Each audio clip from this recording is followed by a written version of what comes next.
guys, Matty Extreme Auto, Caravan and Camping. We are in Streaky Bay, which is about 8 hours from Adelaide, on a very large off-grid setup. This is huge. Check this out. All right, what's going on here? Well, there's a lot, but it looks all simple. And believe me, it's not when it comes to what we had to install. There are 3 solar controllers here. These are the 50 amp Victron charge controllers, the smart charge controllers. Now, the reason for the 3 charge controllers is there are 3 arrays on this roof, almost maxed out. We have a 660 watt array on one solar controller, we have another 660 watt array on the other, and we have a 600 watt array on the other controller. So you add that up, that's over 1900 watts, 1920 watts of solar on this Bushtracker. Nuts. What does that mean? Well, it means we are almost in the winter, the bottom end of winter, and we were getting over 900 watts this time of the year. Now, that's really, really good for this time of the year. Wow. When these guys go camping, they're able to replenish this battery bank at absolute warp speed. And the battery bank is 1035 amp hours. That's nuts. It's a lot of energy storage on this thing. So 1920 watts of solar, over 1000 amp hours of lithium, with all the Victron free to get these guys off grid. We have vehicle charging. We've done the 50 amp Orion DC charger. Old mate's already got another 50 amp DC charger in his tow rig, so we didn't want to load that system up too much, so we've got the 50 amp Orion taking care of that. Funny enough though, with the combination of that while you're driving and the solar that's going to come in, he'll be able to run the aircon while driving and charge his batteries at warp speed. Nuts. You can do that with these systems. So cool. Victron Multiplus 12 3000 120 amp inverter charger, so it's a 3000 VA inverter. It's about 2,500 watts of continuous power, contrary to what you'll read online. People say they are a 3000 watt inverter. Wrong. They're actually about 2,500 watts at nominal temperatures, and they derate as it gets hotter and hotter. If we zoom in down here, we've got the cerboGX, we've got the Touch 70. All of our breakers, so here's our PV isolators here. We use no-wipe breakers there, and our busman, LMI busman fuses up here for light lows. Now these were extra lows, like the original 12 volt circuit that's in the tracker. Old mate's got an Anderson plug. We've done a spare for him because he wants to add stuff later on. Plus we've left room here to extend it out. We've also left room for another battery. Should he decide to upgrade, he can. So there's the batteries all down here, 95mm cable using the heavy duty extra big bus bars on them. This one, because we had the space, we've chosen to do the lynx distributor as well as the lynx VE can shunt. So it's basically the shunt, like a smart shunt, except this here, it's got a fuse, it's got a whole bunch of stuff on the one. It doesn't run on the VE direct system, it runs on CAN bus, so still got comms to the cerboGX, as well as if a fuse blows on one of these are really good. So if a fuse does pop, you'll get an indication to which fuse is gone. Everything's labelled, nice and simple, ready to go. Yeah, there's not really, that's the thing, there's not really too much to go through down here because it is quite basic. This is all set and forget. Realistically, the only thing you can do down here is turn the solar breakers off, or put them up if they trip or whatever reason, and your battery isolation. That's all you really need to do down here. This is just done. It's done properly. So yeah, I'll take you up to the touch screen. I'll show you what's going there. On the cerboGX, pretty standard format. This is running the latest firmware, so as you can see, the format's kind of different to some that you've seen in the past, all the different colors and whatnot. But in its simplest form, it's going to show you battery. It's going to show you when you're plugged into the shore, when you're plugged into the grid, like a caravan park or a station stay. Basically, when you plug your power lead in. This is your solar, what you're getting in the solar. So all of your solar controllers are going to be shown here. We've got 3 arrays going at the moment. We're coming into shade from the shed at the moment. So there's all 3 solar controllers. And if you want more info on that solar controller, you just go into it and you've got it right at your fingertips. So if we go into history today, so the front array, the best the front array did is 395 watts, and that's shown there. It'll show you the time it's been in bulk, absorption and float, and basically it's going to show you if you've filled up the batteries in that day.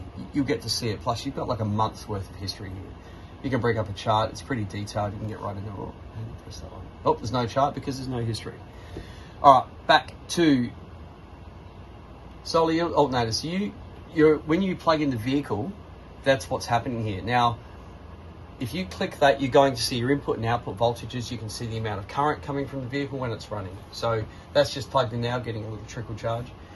If we get into AC loads, this is what the aircon is running at now. So this one here, this is the Dometic FJZ 7, so the FJZ that we've just fitted on this. These things are super efficient. It's got an app where you can control the input current on it. So if you've got one of these and it's got that little barcode on it, make sure you download the app, get onto it, and you can control the amount of current that this pulls at a maximum from the grid. When you're free camping and you want this thing to run really efficient, you can set that current limit. I think it was 4 amps on the input. So this thing can really run at a low output and still keep the Caravan cold. Really cool to be able to do that. As you can see, it's running at 325 watts. And that's pumping out cold air, like really cold air. So good. So that means even on a crappy day and you're only pumping in 500-600 watts, you're going to be charging the battery while running the aircon at the same time. Really cool to be able to do that. Now, any information you want on the screen, you just got to touch the little square. So if we go into the inverter, we can see what's happening at the inverter. Speaking of the inverter, because it's a automatic switching inverter, if you go into mode, you're going to have a bunch of modes here. On, charger only, inverter only, and off. I'll explain these modes in simple form. On is automatic. That means it's ready to sense the grid. So we're off grid at the moment. If I was to plug in my power lead, my 15 amp lead into the side, after about a minute, it will sense that and flick over to the grid. Now you got to be careful in that mode because it'll flick over to batteries if someone pulls the cord out or the power goes out of the Caravan park. It's not for everyone. You just understand what that mode means. So that's what on is. Charger only means your Caravan is what it was in factory. It means you have to put power on for you to get power. When I speak of power, I'm talking mains power here. So you would have to plug your 15 amp lead in, and then your aircon will come on, your microwave will come on, the battery will charge from the mains charger. That's charger only. Inverter only is exactly that. If you're free camping and you want to put the aircon on, you don't care about the auto sensing, which most people don't when you've got a system of this size, you just put it to inverter only. Inverter only will allow microwave, air conditioner, everything to run exactly the same mode as on, except it's not auto. If you put it to inverter only and plug the grid in, like a Caravan park, you'll be like, why aren't we charging? What's going on? Oh, you got to put it on. It must be in that on mode for it to sense the grid. So inverter only just ignores the grid. So if you had it on inverter only, you plug the generator in, it will not see the generator. It will not do anything. It's just inverter only. Off is off. Off is for service. If you're going to drop this van in to get the bearings done or any insurance work or any work on the van, you just put it to off. That way, if they plug power in or they put a device on and leave it on, it's not going to drain your battery because off is off. Off is what I call service mode. So that's what that means. And then you obviously click set once you've selected it. Now, the only other setting on here, really to play with, is the short current limit. Now, this one here might be a bit tricky for people to understand, but let me try to smooth it over as easy as I can. You set that number to where you plug into. So if you go to a Caravan park, that's your standard 15 amp supply. Set it for 15.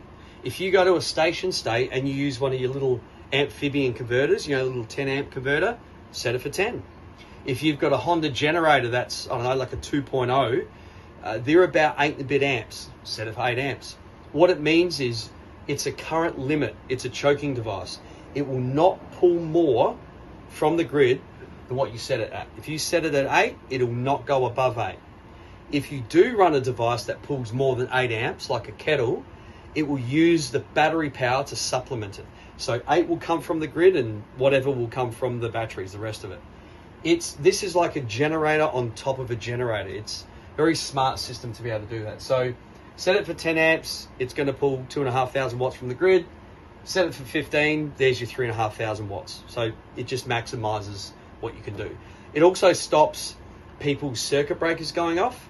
So if you go to a Caravan park and they've got a pole, like your PowerPaul that you plug into, and the circuit breaker keeps tripping, and even if you got it set at 15, we just dial that back to 10 or 12.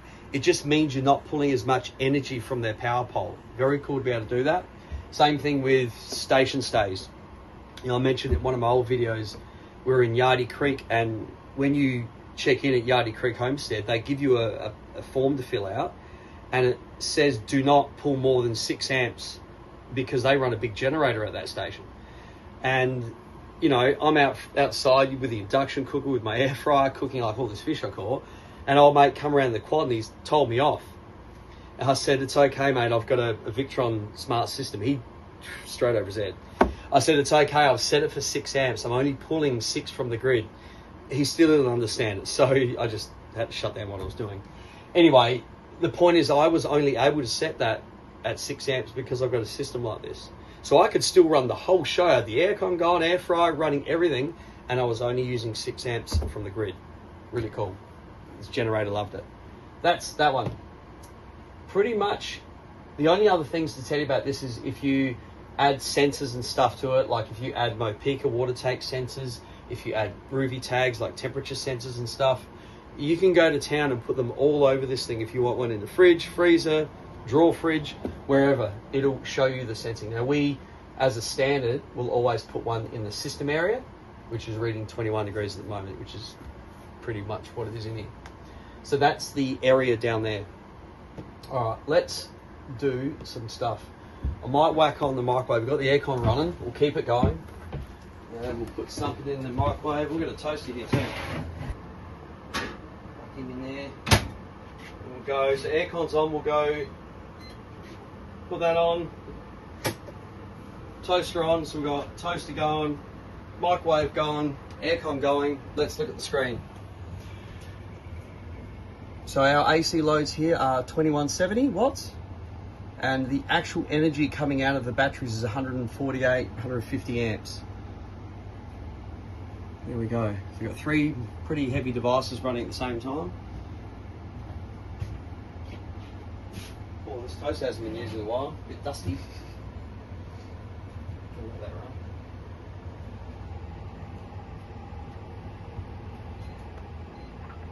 So that's microwave off, and that's toaster off. There we go, a few devices at the same time. This screen has another screen. You've got a brief. It's just another way of looking at it. You've also got a little setting up there if you want to see it that way as well. All the factory stuff remains in the Bushtracker, so if you guys, or for those of you that have the Bushtrackers, if you're familiar with them, they're built very well. These are all the factory DC breakers. This Caravan came with this. We basically just fire this up from our system. So the old system used to be down here under the cafe lounge area. So all through here we had 3 120 amp full rivers, which are like 36 kilos each. And we had the old Xantrex inverter over here with a beast of a battery charger. Great system for back in the day. Very heavy, very heavy. There's over 100 kilos of batteries there. And you know, the new ones are only like just over 20 kilos each. And that's over 1,000 amp hours of energy there. So massive difference. All of this now becomes storage. We have completely cleared it out for the guys. I reckon about four cartons, maybe 5 cartons of beer in storage size, which is perfect for around the wheel arch. Compressor fridge factory on this one, that's going to run endlessly on a system like this. So when these guys are running this aircon, that's the only real time you want to look at your battery monitoring, just so you know where you are. But at 12 volt, forget it. There's that much energy storage in this thing, there's that much solar replenishment capabilities in it, that even if you were to work out what your pumps and your lights and your fridge drawers, even another compressor fridge, it wouldn't matter. The number it would get to, this thing can replenish it like in like an hour or something. It's nuts. It's a huge system. Well, I'm going to take you on the roof and show you the solar. I'll point out what's what, and that'll be a wrap for me. A little hard to see because I'm standing on the roof of a vehicle. There's a panel at the back there. So we have 3 200 Exatronics up the front, 2 220s, 2 more there, and there's 1 tucked behind the aircon if you can see it there, and then 3 more 220s. That's a beautiful looking setup. It's a 1920 watts. Check out my shadow. So it's only like just past like, you know, almost 2 o'clock or something. And it's this is the thing with the winter or approaching the solstice. The sun is very low in the sky, so your solar yields, even if you've got, you know, nearly 2,000 watts, we're only getting like 960 was the peak we saw out of this whole system today. But hey, 960 watts is pretty good for almost at the bottom of winter. Love to see what this thing's going to do when that sun gets higher in the sky, or these guys head north. There we have it, guys. This is a beast of a setup. Absolutely nuts. We're really happy with how this has come up. It's so good when you work on a Bushtracker because there is so much room. You know, we have done the big off-grid setups where we've done them in the cafe lounge area, and they work a treat. We just have to absolutely vent the nana out of them. With this one being in the open though, it is completely open. This whole section is just all airflow. So cool. Very happy. Thanks for watching, guys. I'm going to get asked. So the venting, sorry guys, I totally forgot. It's really hard to see because it's right at the back, right in the back corner. You can just see the tip of them. So there's 3 vents there for these battery enclosures. I'll take you outside and show you. So they drop straight down through the floor and all sealed, of course, to comply with the lithium standards. So if those questions come in, this is completely not part of the habitable area because these enclosures are vented. All of the big companies are doing that now. Great to see. I'll take you outside. Whoa! You can see, there we go. Easy.